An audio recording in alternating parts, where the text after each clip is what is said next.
Hello, welcome back to RBA YouTube channel.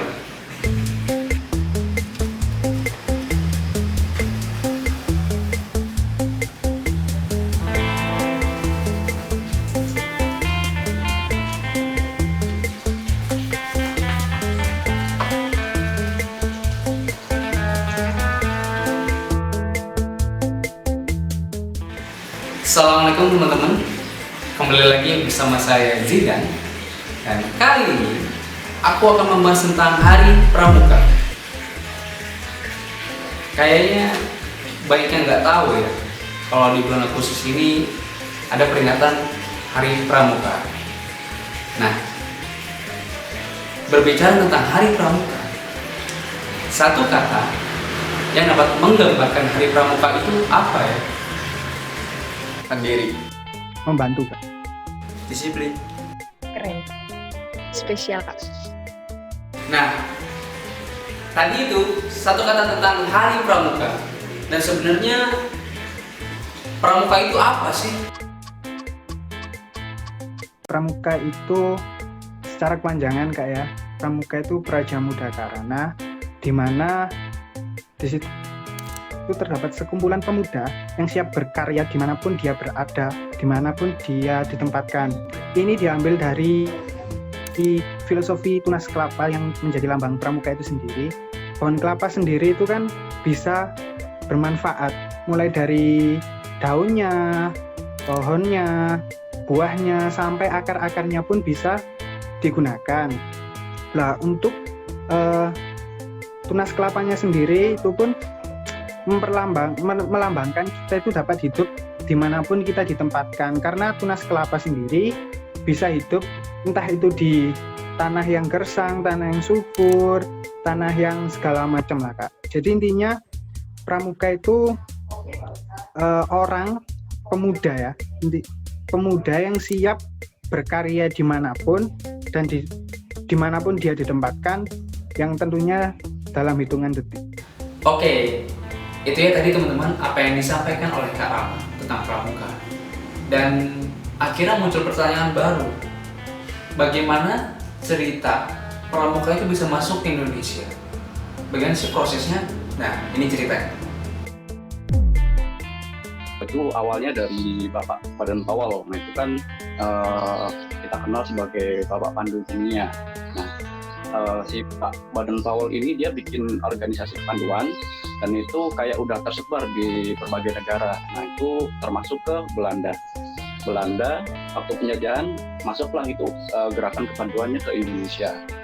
Itu organisasinya itu bisa dibilang kayak banyak banget gitu, Mas. Di organisasi yang ada itu ruang lingkupnya kecil, terus sifatnya itu lokal, Mas Yan. Nah, dulu juga namanya masih ini kayak terpengaruh sama bahasa-bahasa Belanda, kayak ada namanya Pathfinder gitu belakangnya. Sudah terbentuk sekitar 100 organisasi. Nah, dari 100 itu ada kayak semacam federasi gitu yang naungi, ada 3. Kalau nggak salah namanya itu IPindo, terus Popindo, sama PKPI. Nah, di tahun itu juga dilebur menjadi satu organisasi, yaitu Perkindo. Kalau nggak salah itu Persatuan Kepanduan Indonesia kayak gitu. Bulan Maret ya, tanggal 9, itu ada peristiwa yang namanya penunjukan tim pembentukan gerakan pramuka. Itu pendirinya ada salah satu yang namanya Sri Sultan Hamengkubuwono Kesuma. Itu yang kita kenal sekarang sebagai Bapak Pandu Indonesia kayak gitu. Nah, dari pembentukan gerakan pramuka itu, pada hari itu dibikinlah kayak anggaran dasar gerakan pramuka, terus itu kan satu-satunya organisasi yang di bawah koordinasi presiden langsung gitu, Mas. Jadi ya kayak menegaskan ini tuh organisasi yang benar-benar satu-satunya yang ada di Indonesia, yang diakui di Indonesia. Menarik.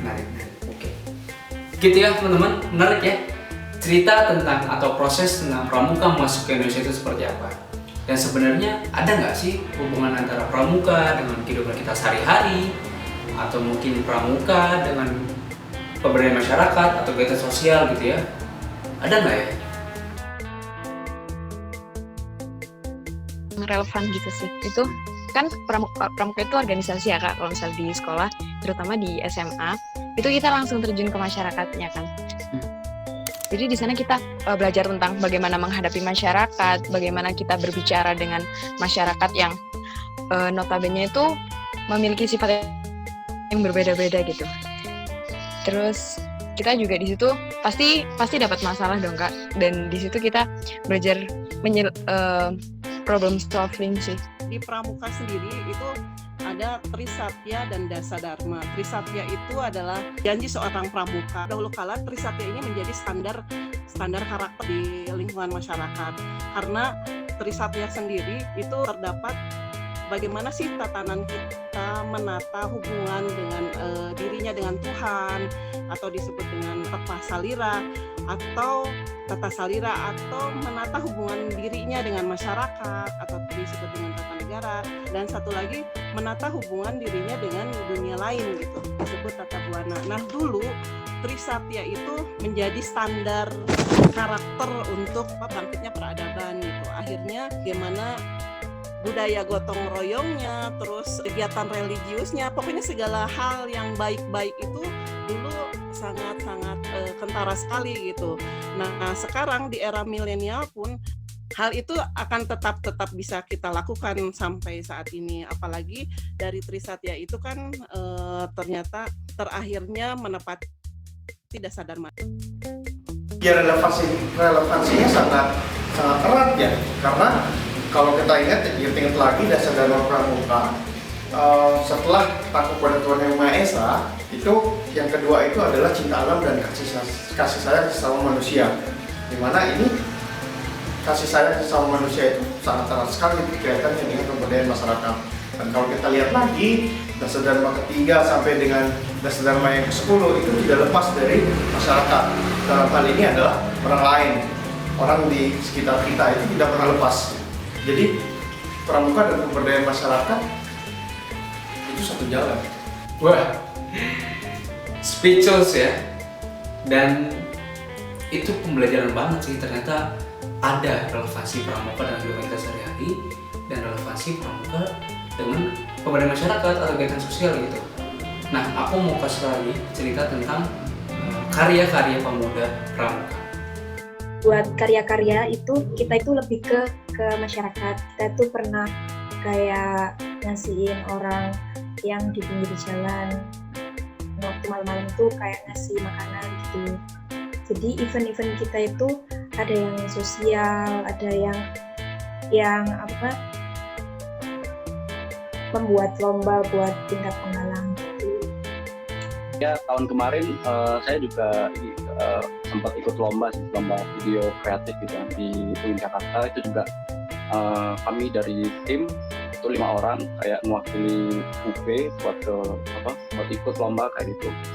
Itu kami tuh temanya peran pramuka dalam menghadapi SDGs atau Sustainable Development Goals. Nah, itu ya teman-teman, sedikit cerita tentang Hari Pramuka dan pramuka itu sendiri. Semoga bermanfaat dan teman-teman bisa kasih komen di bawah, kasih pendapat tentang Hari Pramuka dan pramuka itu sendiri. Terima kasih sudah menyaksikan video ini. Wassalamualaikum warahmatullahi wabarakatuh. See you.